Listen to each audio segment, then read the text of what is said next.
I keep thinking about Matthew Fusk and how I think that the revelation of what fuckwad was doing, like burying my tweets, my posts about what he was doing, like the abuse, the implant, use of the implant, like how all of that stuff must have been discovered at some point in the past two or I don't know, 2 to 4 years, maybe.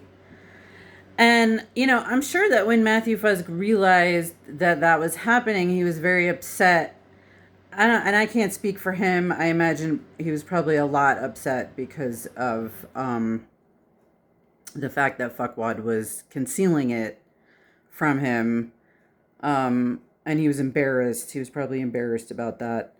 But the main thing that I keep thinking about, is like, yeah, I'm sure he did have a big reaction. I know that he's basically a moral person, um, but I know that I do also know that he's very stubborn and rigid, and he gets stuck inside his own, systems that he creates. He kind of gets himself stuck in there with everyone else, and he can't seem to find his way out. And so I'm trying to see him as a human being and not as a criminal.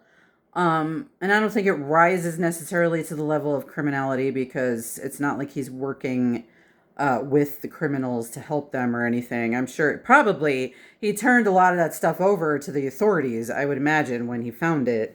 I might have been what kicked off the investigation to begin with.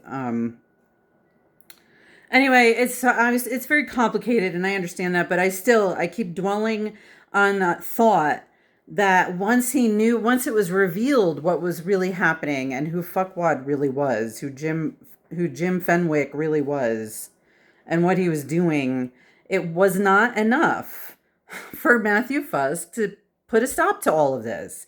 It was not enough. He's so rigid that it was not enough for him to say, "Oh my God, we should just put a stop to this right now. We should end it right now." It's driving me a little bit crazy thinking about that because it's so fucked up. It's just fucked up. It's really fucked up.